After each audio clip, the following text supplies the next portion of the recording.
Good morning, library. Yes, good morning, Habrisha. Okay. My name is Vusmann, aka Vusmann Matwasa. If you go to social media, you won't find Vusmann.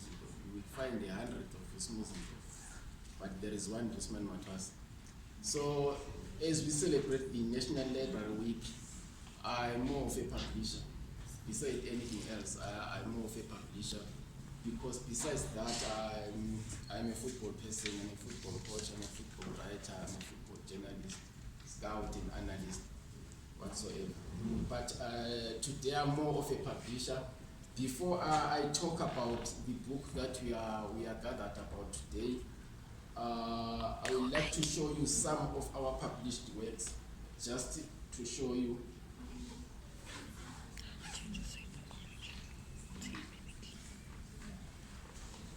These are some of them. There are more than 10 now. It's only that we don't have others here. They've got this one. Oh, just stop over here.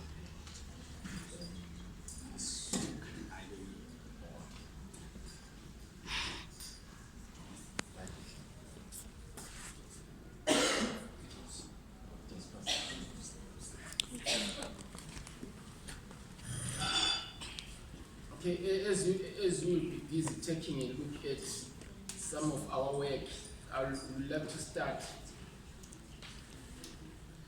It is both an honor and a profound responsibility to stand before you today as we gather to celebrate two intertwined milestones, which is the annual South African National Library Week and the launch of a remarkable book, The Great and Untold Stories of the Sons and Daughters of Bulili Mamango, who made strides in the liberation of Zimbabwe. Did you get the title of the book? Can anyone tell me the title of the book? Okay, it is not here.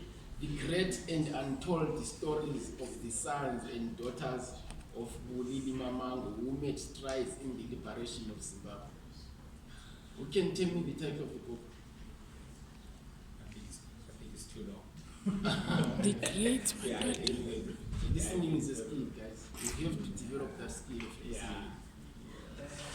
Okay, I will continue. National Library Week is more than a calendar event.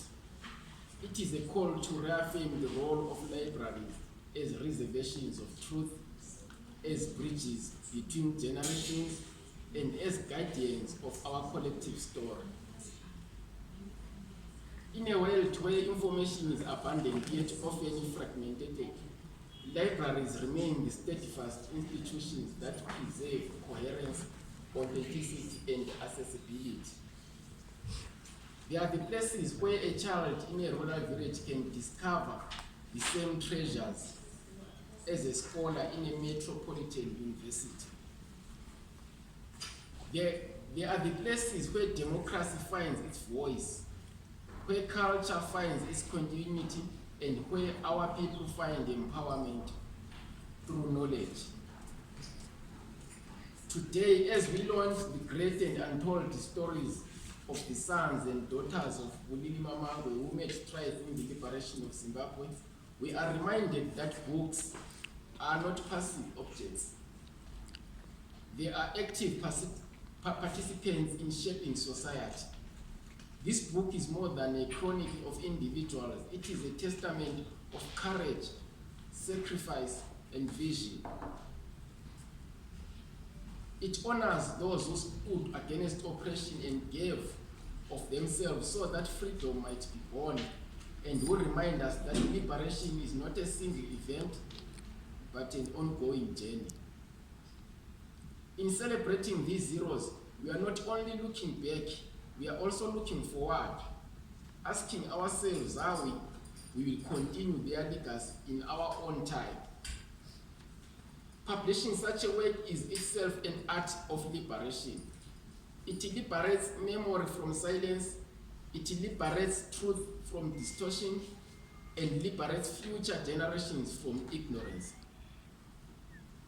As publishers, librarians, writers, and readers, we share a sacred duty to ensure that stories of our generation are told with accuracy, dignity, and significance. We must resist the erosion of history, the temptation of forgetfulness, and the dangers of indifference. If we fail to remember, we risk failing to progress. This week, as we celebrate libraries across South Africa, let us also celebrate the people who make them thrive. The librarians who guide, the educators who inspire, the communities who support, and the readers who keep the flame alive.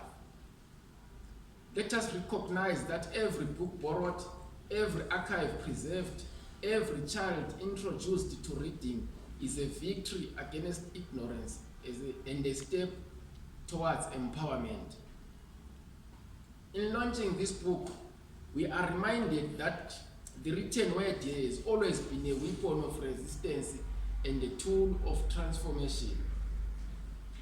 From the pamphlets that stirred political consciousness, to the speeches that ignited movements, to the memos that preserved testimony, words have carried the weight of struggle and the promise of freedom.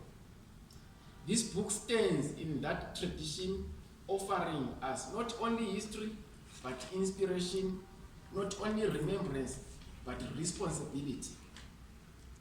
As we turn these pages, may we hear the voices of those who came before us. May we feel the urgency of their mission, the depth of their sacrifice, and the clarity of their vision. May we, in our lives, continue to write our new chapters of liberation, chapters defined by justice, equality, and the unyielding pursuit of truth. In closing, let us remember that libraries and books are not luxuries, they are necessities. They are the heartbeat of a nation that values knowledge, the conscience of a people who honor memory, and the compass of a society that seeks progress. As we celebrate National Library Week and these liberation heroes, let us recommit ourselves to the power of words, the preservation of history, and the promise of freedom. I thank you.